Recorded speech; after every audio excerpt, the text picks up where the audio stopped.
Hello, model car builders. This is the Novice Builder. I wanted to come on today for a couple of reasons, to share a build, this 67 AMT 67 Shelby GT 350. And I wanted to take a little bit different approach of sharing the results I've got from tips you have given me, and I'm very thankful to all of you for the different tips. But I did this Mustang GT in a galvanized, it's called galvanized metallic, and I tried it. This is an acrylic. This is the acrylic. It's called galvanized metallic. Show you that. And I got the tip to thin it with washer fluid. That's what I did. Mixed it with washer fluid. It works well to thin it, and I just kind of get it to the consistency I like. And the only thing I've noticed with doing that, rather than using the reducer, is it doesn't affect most of the colors I use. The only color I noticed that it affected was the yellow. It made it kind of a shade of green, because we know blue and yellow makes green. So that's the only thing I know. It didn't affect any other color I used. It mixed well, and that's what I sprayed this with, and I like my results. I went with the silver stripes on this and enjoyed it a lot. Went very well. What I did is sprayed it several coats. Oops, forgive me. With my airbrush here, several coats.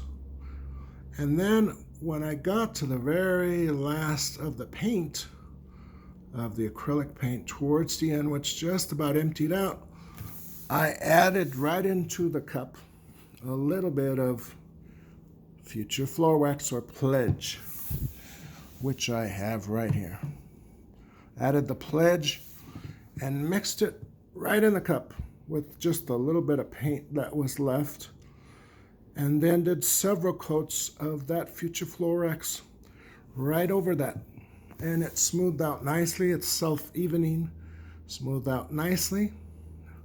When I was done with that, let it dry for a couple of days, did that. Then I touched it up with the, got it too close here maybe, with the Meguiar's wax. You can use any kind of, it's a quick wax. This is usually used when you wash your car and it's still wet. You spray this, buff it off, gives a nice shine on your car. That's what I did for this. So that's some of the tips I've learned. Something I overlooked, I mix my paints in these little medics and measuring cups. Sometimes they can splatter with the bumps on the bottom, so you can find the smooth ones. And I use a lot of these micro brushes that I get online, and when I use them up for glue or anything, I use the back end for mixing ends of the micro brushes. And you can get these micro brushes online for pretty inexpensive, 6-7 bags of these micro brushes for like $6-8. Very good. So that's how I got the finish on it. The interior, I think I did use an enamel or gloss black to do the interior, but I like the results. Oh, one other thing I didn't bring to show was the lettering on the tires. It has very fine lettering. So I took a chalk pin. They're kind of blunt on the end, and it's you can rub the chalk pin right over the tires and you get the lettering, and just the high spots get the chalk pin on it, so chalk writer. So that's how I got the lettering on the tires. But I like the results I got of this. This is the bottom, not too detailed, pretty normal, and I like the way the color came out.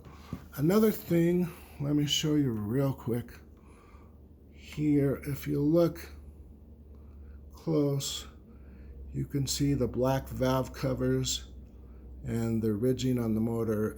Just a note, I think I painted that oil filter on the front. I was thinking it was the fuel pump, and I painted it gold. And I think it's the oil filter. It should have been black. And I think the master cylinder are not gold on this model. They should be silver, but I'm not sure. But just an observation. But anyway, coming back to the valve covers, you know, the black valve covers with the silver on the top of them on those ridges, what I did is take a silver pencil here. What I did is take the silver pencil, and you make the end of the silver pencil, hold on here, don't have it in the camera, okay. Take the end of the silver pencil and make it blunt, not a sharp end. You make it blunt, and then just rub it over the valve cover, and it stays on, it marks on the high ridges, gives it that silver look of the valve covers. So anyway, this is what I wanted to share with you on this build. Just what I've learned and the results I've got from the tips I've received from you out there. I really like the way I was pleased with my results on this build, 67 Shelby AMT kit. As I mentioned before, sometimes I have struggles with AMT, but this one is pretty good. Went together well. The front and the back pieces, they didn't go together as well as I'd liked. You can see there's a big gap there in the front. And I didn't know how it would work. I probably could have glued them first and then done some putty and sanding and then painted. But I wasn't sure if the chassis was going to go in right, so I just waited and glued them on later, the front end, and have some gaps. So the only complaint about this kit is the front portion and the back portion is the gaps they leave. But otherwise, really enjoyed it. Hope that helps. Let me know what you think. Thank you, and we will talk soon. This is the Novice Builder.